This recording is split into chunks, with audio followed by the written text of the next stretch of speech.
Hey V's, I'm Marie from Humblebee Me, and today we're doing November's Q&A video. So just a reminder, if you have a Q that you would like aid, throw it in the comment section below. I collect all of the questions that I get in a rolling Evernote document, and then I just pull a few of them each month when I go to make a video. So no need to resubmit a question if you've sort of submitted it once and I sort of said thanks in the comments, and then I popped it in the document and it is there to be pulled from. But without further ado, let's dive in. Sue wanted to know if it's possible to make mascara that goes in a tube instead of in a tin.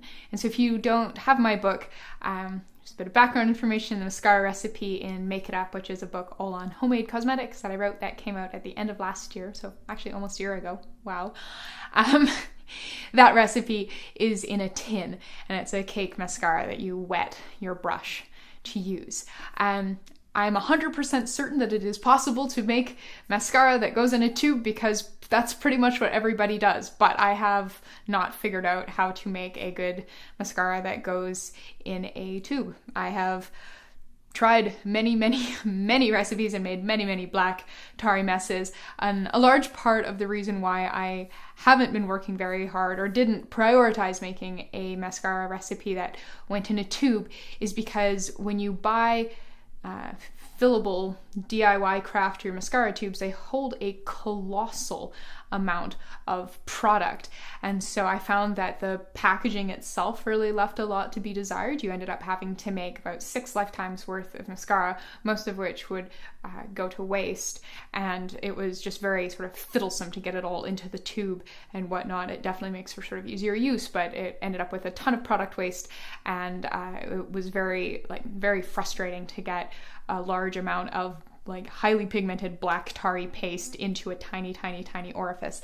So I'm 100% sure it's possible, but I am not the person to teach you how, at least not at this point in time. Jeanette wanted to know if I have plans for another book, and I definitely do, but they are not very firm at this point in time. I had lunch with my agent when I was in New York last month in October, and we chatted about some ideas, and I basically just need to figure out more of exactly what I want to do, and I need to start to do some writing, and this is a very tough time of year for me to fit in anything else because this is the busy time of year for the blog.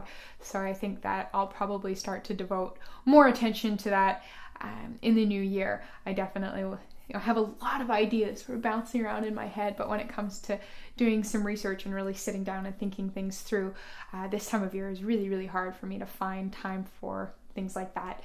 So yeah. Basically, yes, I have plans. They are at this point in time, but I'm really glad that you're interested.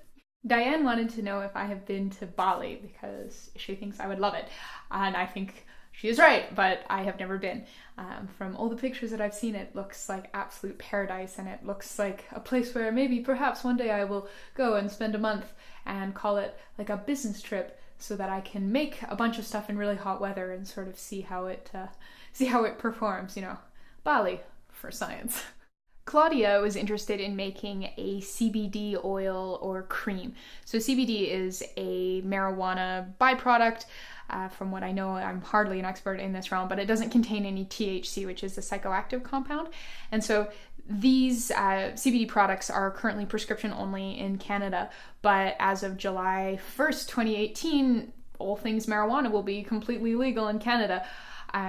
Really not a thing I'm really particularly interested in or care about all that much, but the skincare applications are really quite interesting. So who knows if it's going to be an ingredient that I can get readily and legally and learn more about.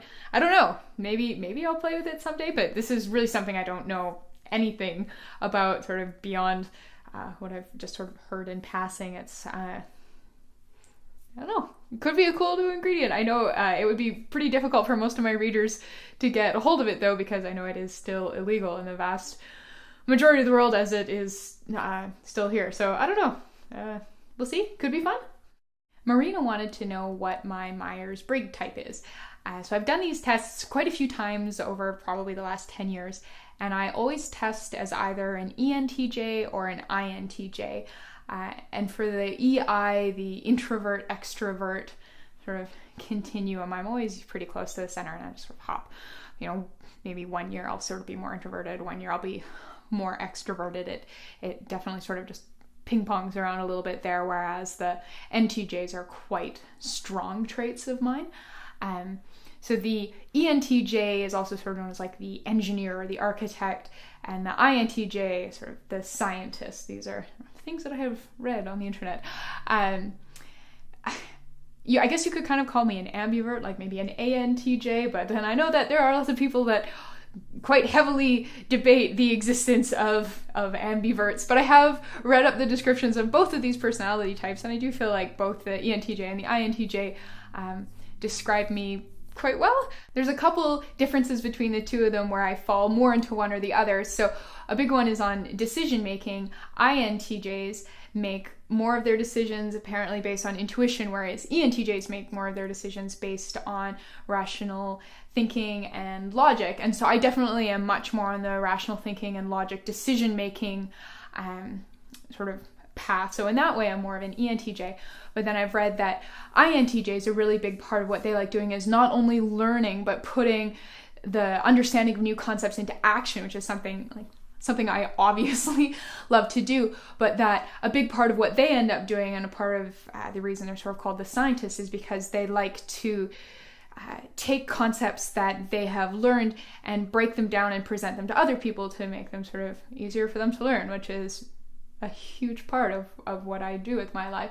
So I feel like as much as one can be sort of an ambivert or maybe two Myers-Briggs types or bounce back and forth, those are me. Definitely an NTJ, but on any given day, month, year, I could be an E or an I depending. So yeah, that's my Myers-Briggs. Good question. Zill asked if I had to choose just 5 oils to use forever, what would I choose and why? So this definitely sort of had me sitting there like, so I started by kind of breaking things down into categories. So I wanted to make sure I had something brittle, something soft, something fast absorbing, something sort of luxurious. So for the brittle one, cocoa butter all the way. I feel like, if we can kind of cheat a little bit and say that I could have both deodorized and non-deodorized cocoa butter, that's 100% going to be my choice for a brittle butter, because it's absolutely decadent. I've really been enjoying working with Takuma butter lately as an alternative to a brittle butter. But if I could only choose one, I want the one that smells like chocolate. For my soft oil, I want it to be mango butter. I absolutely adore how quickly mango butter sinks into the skin. I have used shea butter for longer than I've used mango butter, but now that I have a bunch of mango butter, I find that I reach for it significantly more often than I reach for shea butter, because it's rich and creamy, but it sinks into the skin so quickly. And that's a huge priority for me, because I really don't like being greasy. And it makes just the most gorgeous body butters, and it's beautiful in lotions and so mango butter, definitely. For a lightweight oil, for this category, I really just wanted something light that I could include in lotions that makes just like a nice simple lotion. So I kind of wanted it to be inexpensive and lightweight and fast absorbing and have a reasonably long shelf life. And so this category, I guess I'm really not that picky about. Like, if I had to choose something, maybe safflower oil, but I mean, almond oil or apricot kernel oil or like rice bran oil or grapeseed oil, like there's sunflower seed, like there's so many other oils that would kind of work. So this category I'm not like hugely picky about. For a more luxurious oil, it's got to be argan oil. Argan oil is just my first oil love. My skin loves it. Just a few drops of it makes my face so happy. It sinks in beautifully. It just has the most gorgeous glide. It's really rich in vitamin E. I find that it really helps my skin heal. It's just beautiful. I absolutely adore argan oil, and I never want to be without it. And I think for my last one, this is a hard decision. I think I'm gonna go with castor oil, because castor oil is so unique.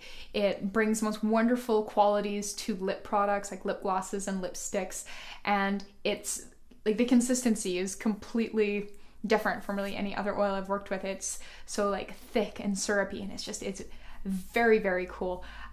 So I think sort of in terms of trying to choose oils from a bunch of different broad categories that are hard to replace with other things, I think castor oil is going to have to round out the collection. But yeah, that's a very hard That's a very hard, very short list for me to make. And you would really understand that if you saw the state of my basement right now. It's kind of terrifying. All right, that has been November's Q&A video. Thank you so much for watching. Please subscribe, and I will see you next time.